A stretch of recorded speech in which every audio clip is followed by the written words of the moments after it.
On a la confirmation, certainement mon cher Fredo, qu'une nouvelle ère s'ouvre et qu'elle a de grandes chances d'être brillante. Et il y a un homme qui est responsable de tout ça. Hein. Il est allemand, il s'appelle Hansi Flick.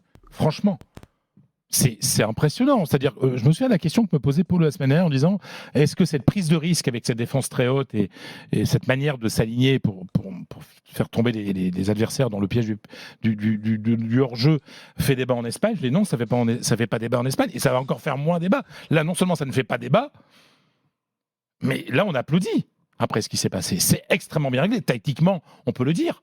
Ancelotti s'est fait bouffer par Hansi Flick. En tout cas, Ancelotti n'a pas réussi à trouver la clé face à la tactique mise en place par Hansi Flick. C'est extrêmement bien huilé, sincèrement.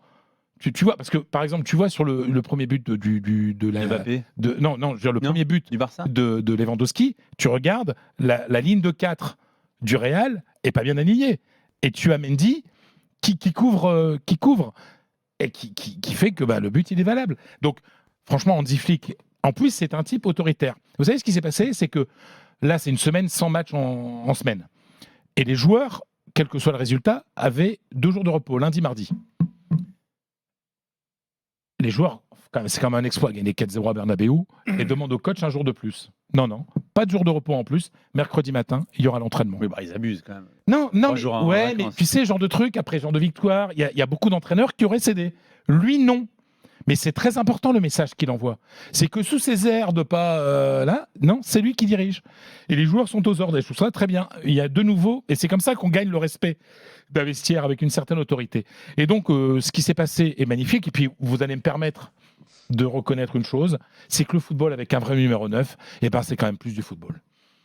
Je suis désolé. Quand tu veux marquer des buts, c'est mieux quand tu as un vrai buteur, un vrai numéro 9 et un type comme surtout quand tu as un grand numéro 9. Oui, mais ça aussi, je veux dire, tu as un grand numéro 9 parce que tu allé le chercher. Tu vois ce que je veux dire? C'est parce que tu as voulu. Parce que le Real n'est pas allé chercher un numéro 9. Voilà, Au Real, le numéro 9 qui leur. Rappelez-vous l'an dernier, quand ça allait mal en demi-finale de la Ligue des Champions contre le Bayern, qui est-ce qui sauve? Un vrai numéro 9, Rossellou. Qui sort du banc à quelques minutes de la fin. Et voilà. Donc Lewandowski, voilà, mais il fait ce qu'il sait faire. C'est-à-dire, si tu le mets dans de bonnes conditions, il te marque. C'est vrai, il en loupe 2. Il y a un poteau, mais il met 2 buts qui tuent le Real. Donc voilà. Moi, je trouve que ce Barça-là est très bien, que physiquement, la différence est énorme, notamment en deuxième période, entre l'état physique du Real et l'état physique, la condition physique du Barça. Et ça n'étonne personne en Espagne. C'est ce qu'on reprochait à Xavi l'an dernier. Et certains joueurs reconnaissent qu'on travaille beaucoup mieux et beaucoup plus dur avec Flick. T'as juste Lewandowski, cette déclaration, Fred, je te coupe, qui dit le travail de Flick est absolument incroyable, et pas seulement avec moi, mais avec tout le monde, tous les joueurs sont à l'aise avec lui, nous l'avons prouvé. Il y a une compréhension totale entre nous, même sans dire un mot, il a réussi à faire ça en 2 mois. Et puis ça bosse beaucoup physiquement, ce qui n'était pas forcément le cas de Xavi, qui est un autre style. Mais en fait, Xavi, on avait le sentiment que Xavi n'a jamais pu trouver vraiment le style qu'il voulait donner au Barça par rapport à l'évolution du football moderne. Flick, il a une idée très claire. Et je vais même dire quelque chose. Au niveau du style de jeu, et je le pensais avant le match, après, mais ça s'est vu quand même, je crois qu'on rarement, en tout cas, de mon souvenir, on n'a jamais vu 2 équipes aussi proches dans le style.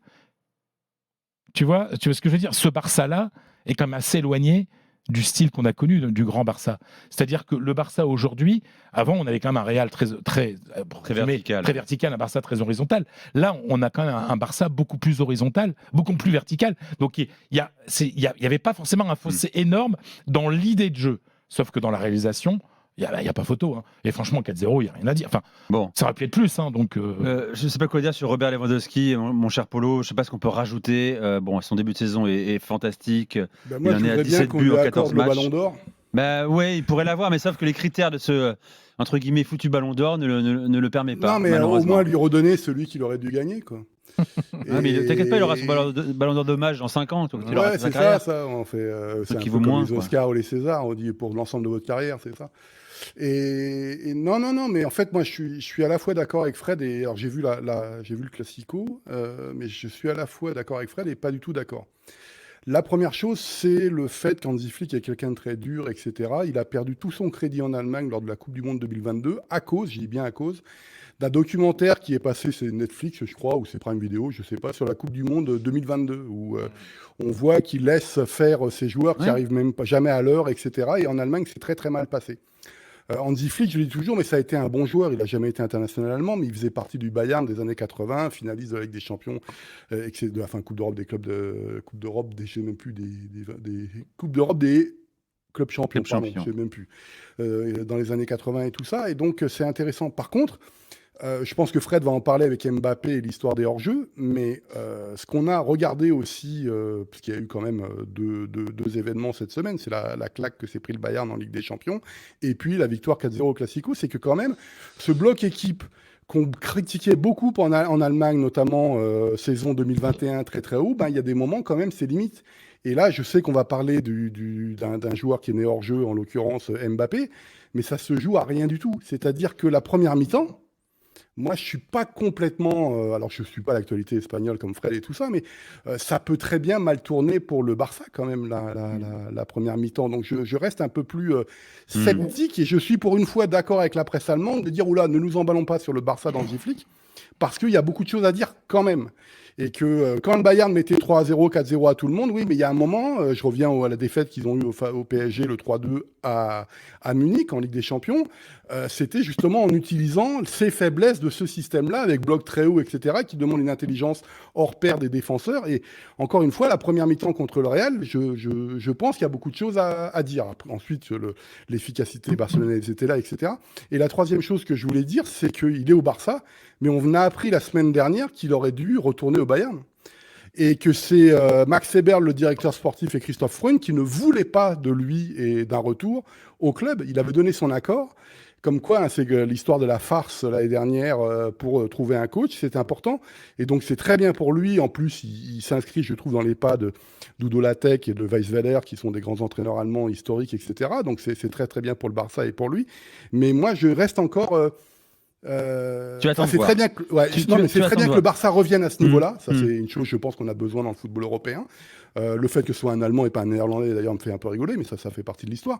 Mais je pense qu'il va pas falloir s'emballer, tu vois, comme il ne fallait pas s'emballer sur le Bayern de Vincent Kompany des premières semaines. Il faut regarder un petit peu. Oui, mais Polo, tu te rends compte, on n'est pas encore au mois de novembre. Il vient d'arriver, quoi. Oui, on est d'accord. Ouais, il vient d'arriver. Enfin, c'est hallucinant d'avoir avoir aussi rapidement la main sur une équipe et sur un club. Changer les attitudes également, voilà. le comportement général. Bon, on fait une pause. Dis-moi à quel point la déflagration est importante. J'ai l'impression qu'il est conspué partout désormais. Tout le monde est quasiment, je ne parle pas des supporters du Real, même s'il y en a beaucoup aussi. Voilà, stigmatise Mbappé, c'est Mbappé n'est pas adapté au Real, Mbappé est une plaie, Mbappé sera une limite à l'évolution du Real Madrid. Il l'envoie dans le mur. On est en Espagne. Je lis tout ça aujourd'hui. Dans 2 jours, on peut dire le contraire, parce que on peut toujours retourner les choses. Mais c'est normal, en fait. C'était son premier Classico, tout le monde regardait. Tout le monde se disait, ah ouais, ça va être Mbappé. Et d'ailleurs, quel destin aurait eu Mbappé dans ce match si le hors-jeu, quand il met ce magnifique but avec ce petit lob sur Iñaki Peña, c'est peut-être un autre match, mais sincèrement, il est normal qu'Mbappé soit attaqué parce que c'est incompréhensible qu'un joueur de ce niveau soit 8 fois en position de hors-jeu. Sur les 12 fois du club, enfin de l'équipe, 8 fois c'est Mbappé. Tu te dis, bon, si c'est un 0, tu dis ok, le mec il apprend pas. Mais qu'Mbappé ne soit pas capable de s'adapter à la défense du Barça. Parce qu'il n'est pas dans une position naturelle pour lui, certainement. Parce que il n'y a pas beaucoup de monde qui s'est adapté depuis le début de la saison. Le Barça, c'est le club qui provoque le plus de hors-jeu dans les 5 grands championnats, et de très loin. Plus du double du deuxième. Ils sont à 77 hors-jeu provoqués. Le deuxième, c'est Brighton, ils sont à 35. Oui, mais regarde Mbappé. C'est pas d'Mbappé de quelques centimètres. C'est pas des hors-jeux de quelques centimètres. Loin, c'est ça le truc. C'est qu'à un moment, il marque en deux, c'est quand il dans ce côté-là, en deuxième période, mais il a un hors-jeu de 2 mètres. C'est ça le truc. C'est pas que ça se joue à pas grand-chose. Et moi, alors, le problème, c'est quand on a vu beaucoup de matchs, c'est que moi, j'ai vu jouer Ronaldo Nazario dans ce stade. Et j'ai vu les réglages que faisait Ronaldo Nazario par rapport à ce genre de défense. Mais une fois hors jeu, des fois hors jeu, troisième fois, ça faisait but. Le truc que je trouve avec Mbappé qu'on voyait pas sur ce match-là, c'est qu'en Italie, je sais pas si on dit pareil dans les autres pays, mais dans l'appel, on appelle ça la demi-lune pour éviter le piège du hors-jeu. C'est-à-dire qu'en gros, tu fais un espèce de mouvement de demi-lune pour repartir de derrière pour mieux être relancé. En fait, il va toujours tout droit. Je suis d'accord avec toi. Il suffit que tu fasses le bon pas au bon moment. Si tu fais pas la demi-lune, tu repars pas un pas en arrière pour mieux repartir devant. Et puis on est obligé de le dire, il y a un entraîneur pour ça aussi. Donc Carlo n'a pas trouvé la solution. Déjà, Carlo n'a toujours pas trouvé comment faire jouer Mbappé dans l'équipe, ça c'est évident. Et il n'y a pas de solution. Je sais pas. Moi, je veux qu'on en débatte ensemble aussi, mais il n'a pas trouvé de solution. Comment reprendre même à la mi-temps Mbappé sur les hors-jeux? Mais juste un truc, il y a un truc qui est hyper important sur les hors-jeux. Moi, en Italie, il y a quelqu'un qui a beaucoup marqué. Alors, le hors-jeu était sifflé différemment à l'époque, mais Sacchi était un maître pour mettre tous les adversaires hors-jeu. Et moi, je me souviens d'un match contre Naples. C'était un grand Naples aussi. C'est à la fin des années 90. Je me souviens plus de la saison. Je pense que c'est 89. Je suis pas certain. 88-89 peut-être. Il y a un match où le Napoli démolit le Milan. Comment ils le font? Comment ils piègent le Milan qui avait l'habitude de piéger ses adversaires sur leur jeu? C'est en deuxième rideau. La difficulté du Real, c'est qu'ils envoyaient toujours un mec en premier rideau, en profondeur.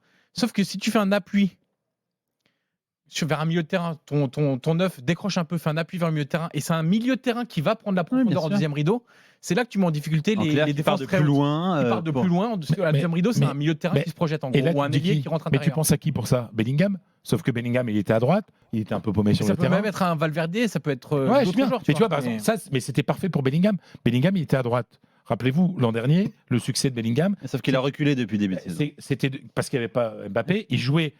Il y avait une sorte de losange, le diamant, il était au diamant et il était à la pointe du diamant, juste derrière deux attaquants, qui étaient Vinicius et Rodrigo. Et là, il a été merveilleux. Et là, on a l'impression aussi, en fait, que l'arrivée d'Mbappé bouscule tout, parce qu'Mbappé, il doit jouer, voilà, c'est comme ça, et que ça a une influence négative sur les autres joueurs aussi. C'est intéressant, ce que tu dis, c'est important. Je veux l'avis de Julien aussi, qui a regardé ce match, j'imagine.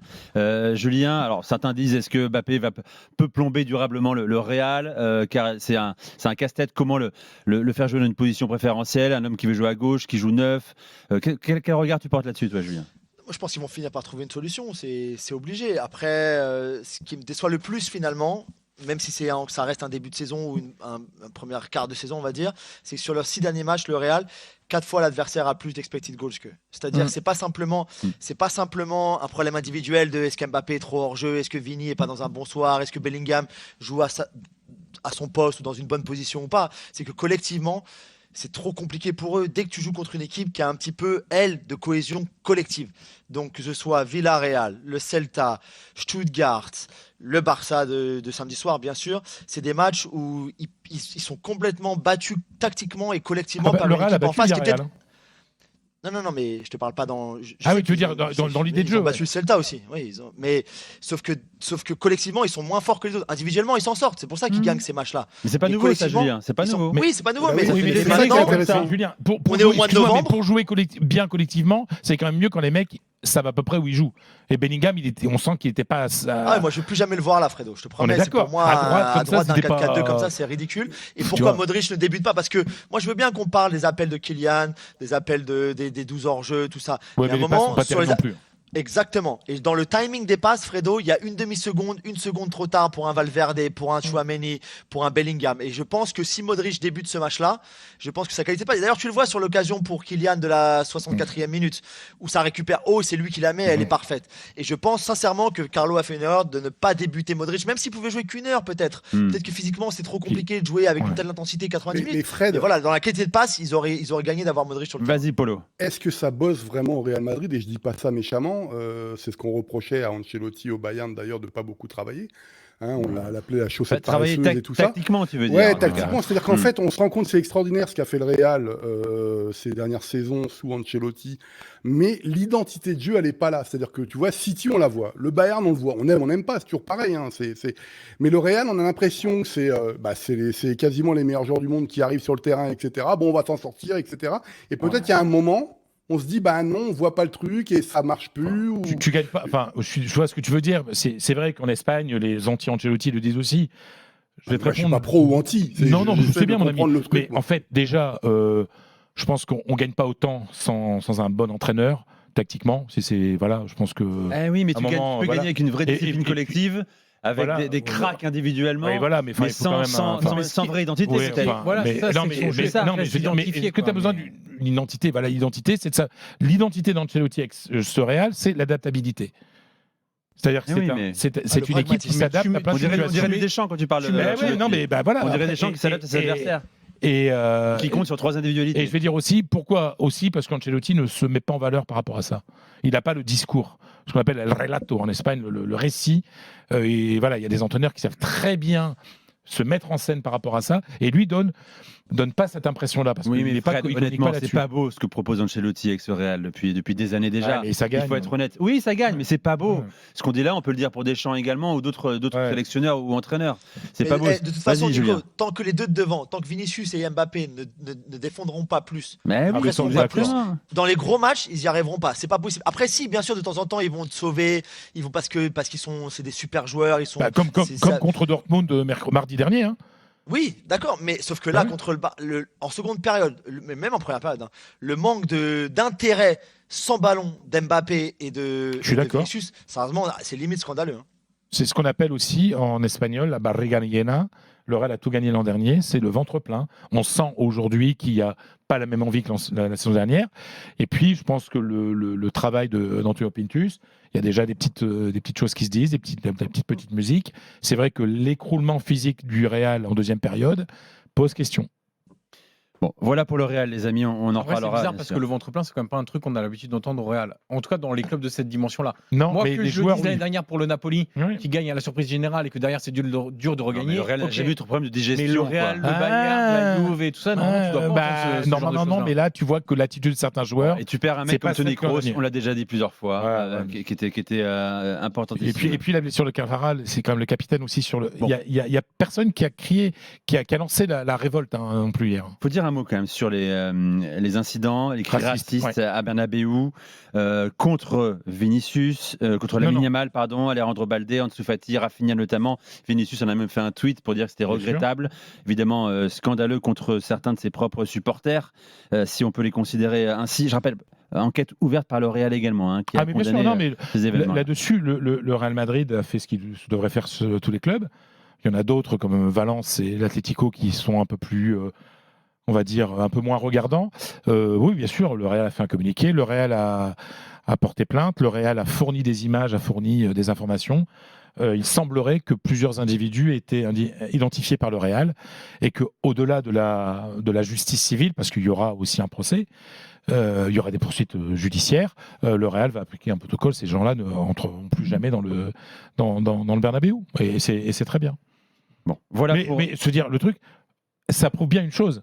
C'est que le retour du racisme dans tous les stades espagnols est réel. Il y a un vrai problème depuis le Covid. Je suis le premier à le dire. Plus qu'avant le Covid ? Ah oui. Oui, parce qu'il y avait un gros travail qui avait été fait, mais on a l'impression que tout s'est écroulé depuis le Covid et qu'il y a ce genre d'individus dans tous les. De toute façon, dans tous les matchs, il y a des histoires maintenant.